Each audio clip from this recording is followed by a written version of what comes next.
Well, hello everyone. Namaste, Sashikal, Vadakam. I am back with a new YouTube video which is Writing Task 2 Introduction Paragraph. आज हम लोग introduction के paragraph के बारे में discuss करेंगे राइटिंग टास्क 2 में. ओके, अब देखते हैं इंट्रोडक्शन पैराग्राफ्स को कैसे फॉर्म करते हैं. सबसे पहले मैं आपको इंट्रोडक्शन के बारे में सिखाऊंगी.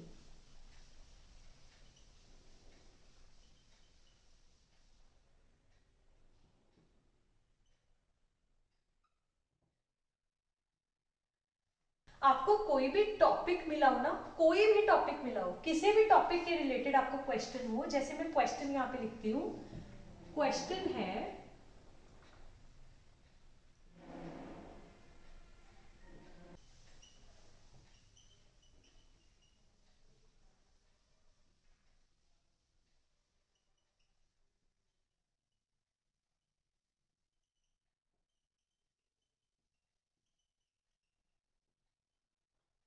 जैसे आपको क्वेश्चन है internet is wide spreading day by day, do you agree और डिसएग्री.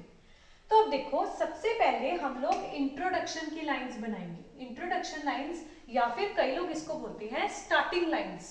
स्टार्टिंग की लाइंस बनाएंगे या फिर इंट्रोडक्शन की लाइंस बनाएंगे. अब इंट्रोडक्शन की लाइन कैसे बनती है, हमें टॉपिक का सब्जेक्ट उठाना पड़ता है कि टॉपिक किस चीज के बारे में है. टॉपिक मेनली आपको साफ पता चल रहा होगा, टॉपिक है इंटरनेट के बारे में.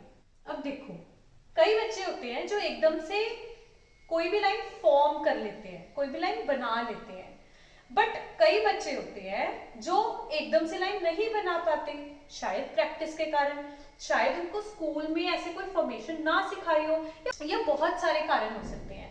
बट इस तरह के क्वेश्चंस को याद करने का एक बहुत ही अच्छा, इफेक्टिव और बहुत सिंपल मेथड है. मैं आपको बहुत बार कहती हूँ कि राइटिंग के टॉपिक्स हैं वो मेनली 30 हैं, 30. अब वो 30 टॉपिक्स जैसे environment, studies, education, game, online, technology,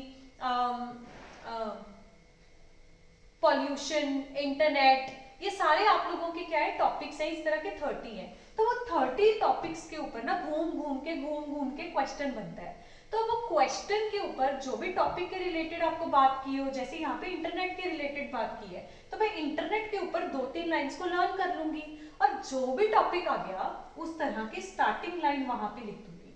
अब जैसे इंटरनेट की यहाँ पे स्टार्टिंग लाइन क्या लिख सकती हूँ, इंटरनेट की लाइन में लिख सकती हूँ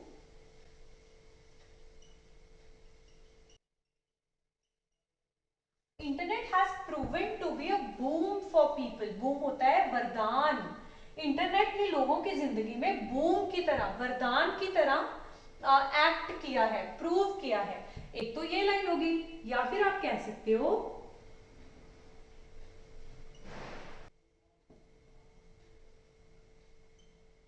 इंटरनेट एरा, इंटरनेट के जमाने ने वर्ल्ड को और उस लाइफस्टाइल को वर्ल्ड में रहने वाले लोगों के हैज चेंज्ड. और क्या बोल सकते हैं,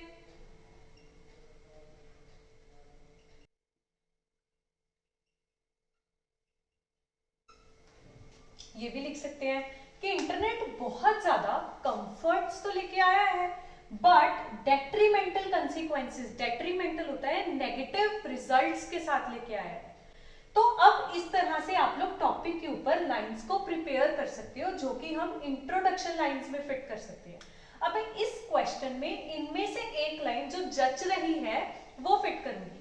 अब हमारा क्वेश्चन है internet is wide spreading day by day. Internet दिन पर दिन वाइड स्प्रेड फैलता जा रहा है. सो डू यू अग्री और डिसएग्री. अब मैं दोनों करूंगी, इंटरनेट फैलता जा रहा है, अब मैं एग्री करूंगी इंटरनेट फैलता जा रहा है. क्यों फैलता जा रहा है, तरीके से पता चलता है कि इंटरनेट फैल रहा है. जैसे it is been included in every office these days, it is a demand of an hour, nothing is done without internet. People have started communicating with each other through internet, long distances have came closer because of internet, and even children do their online education, especially from the covid period time, from the internet. अब इसका हिंदी में translate है कि internet बहुत ज़्यादा फैल रहा है. क्यों? क्योंकि बच्चों की क्लासेस में ऑनलाइन क्लासेस ली जाती है, इंटरनेट क्लासेस ली जाती हैं, सैटेलाइट कोचिंग शुरू हो गई है, एजुकेशन में है. सेकंड, वर्क फील्ड में भी इंटरनेट बहुत ज़्यादा स्टार्ट हो गया. जैसे वर्किंग लाइफ में, वर्किंग शेड्यूल में, कोऑपरेट सेक्टर में हर जगह कंप्यूटर इंस्टॉल हो गए. सिर्फ कॉर्पोरेट सेक्टर में नहीं, बहुत ज्यादा सेक्टर्स में, जैसे स्कूल्स में, ऑफिसेज में, नॉर्मल लोकल शॉप्स में भी इंटरनेट बहुत ज्यादा यूज होने लगे, चाहे वो टैली करने के लिए है, चाहे कोई इंफॉर्मेशन सर्च करने के लिए है, हर जगह इंटरनेट की जरूरत है। उसके अलावा भी सोशल मीडिया इंस्टाग्राम पे कितना लोग इंटरनेट पे डिपेंड हो गए, इंटरनेट के बिना एक सेकंड के लिए भी कुछ और नहीं सोच सकते। So this proves that internet is wide spreading day by day. अब मैं ये लिख सकती हूँ कि that internet has proven to be a boom for people. ये भी लिख सकती हूँ, internet era has changed the world and the lifestyle. अब ये ज्यादा सूट कर रहा है, क्यों सूट कर रहा है? क्योंकि मैं चेंज के बारे में ही बात करूंगी कि हमें कैसे पता वाइड स्प्रेड हो रहा है। भाई ये चेंज हो गया, हर चीज इंटरनेट पे डिपेंड है, अब तो इंटरनेट की हर जगह जरूरत है, तो किस पे ज्यादा हम बात करें? चेंज पे। तो मैं ये लाइन को उठा के अपनी इंट्रोडक्शन लाइन के साथ ऐड करूंगी। तो इसी तरह से हम लोग अपनी लाइन को सिलेक्ट करेंगे कि हम स्टार्टिंग लाइन इंट्रोडक्शन पैराग्राफ में कौन सी लगाएं। Always remember that. अच्छा, मैंने ये लाइन क्यों नहीं ली, किसी को पता है? ये it brings in lot of comfort. Internet के बहुत ज्यादा फायदे तो है, बट बहुत ज्यादा नेगेटिव कंसिक्वेंसेस के साथ आते हैं, क्योंकि मैं नेगेटिव और पॉजिटिव की तो यहाँ बात करनी ही नहीं वाली। मैं तो सिर्फ ये बताने वाली हूँ कि इंटरनेट आजकल यूज बहुत ज्यादा होने लग गया। तो जो भी लाइन इंट्रोडक्शन की चूज करनी है वो भी बहुत ज्यादा देख के चूज करो कि हम कौन सी चूज करेंगे। अब मैंने इंट्रोडक्शन लाइन तो ये सेलेक्ट कर ली है ना। अब उसके बाद हमारा स्टेप होता है रीफ्रेजिंग। रीफ्रेजिंग करना। रीफ्रेजिंग किसको बोलते हैं? मतलब जो ये क्वेश्चन की लाइन लिखी हुई है, इसी बात को थोड़ी थोड़ी सी चेंज करके अपने आंसर में लिखना। अब हम क्या क्या चेंज करेंगे? बहुत सिंपल तरीका है, वोकैबुलरी लर्न करना। अब वोकैबुलरी कैसे लगेगी? जैसे इंटरनेट को हम बोल सकते हैं networks. Networks wide spreading. Wide spreading क्या होता है? स्प्रेड। डे बाय डे को क्या बोल सकते हैं? एवरीडे, है ना। अब देखते हैं इसको रिफ्रेश। सिंपल, देखो कुछ भी नहीं किया, थोड़ा सा वर्ड चेंज कर दिया, थोड़ा सा वर्ड चेंज कर दिया, उसके साथ ही रिफ्रेजिंग होगी। कोई चक्कर की बात ही नहीं है। अब देखो मैंने क्या बोला? Internet is wide spreading day by day, तो मैं बोलूंगी networks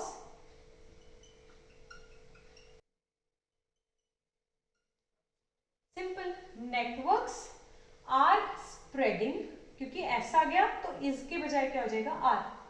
networks are spreading cross the globe, दुनिया भर में, एवरीडे। सिंपल। लास्ट हमारे इंट्रोडक्शन का लास्ट स्टेप होता है थीसिस। THESIS। थीसिस लाइन होती है जो ये क्वेश्चन है, जो भी क्वेश्चन है राइटिंग टास्क 2 में, उसको आंसर करना। तो बहुत सिंपल है। अब यहाँ पे क्वेश्चन क्या है? डू यू अग्री और disagree. Simple, do you agree और डिसएग्री। तो मैं आंसर क्या दूंगी? I agree with statement. Simple, मैं स्टेटमेंट से एग्री करती हूं जो कि मैं नीचे बताऊंगी। सिंपल। तो this is how you make your introduction paragraph. चाहे जैसा भी क्वेश्चन आ जाए, जैसा भी आपको राइटिंग टास्क 2 में क्वेश्चन आ जाए, इन्हीं 3 मेथड से आप लोग अपना राइटिंग टास्क 2 के इंट्रोडक्शन पैराग्राफ को फॉर्म करोगे। सबसे पहले स्टार्टिंग लाइन लेनी है थोड़ी सी, उसके बाद रीफ्रेजिंग करनी है उस लाइन की, उसके बाद थीसिस लाइन देनी है जो आपसे बेसिकली उस लाइन के बारे में क्वेश्चन पूछा हुआ है। That's it. सो मैं आपको आगे भी बहुत सारा कुछ करवाऊंगी, बहुत सारे टिप्स एंड ट्रिक्स है, बहुत सारे हमारे मॉड्यूल्स पेंडिंग है। But if you like this video informative and helpful, so you know the drill, like, share and subscribe.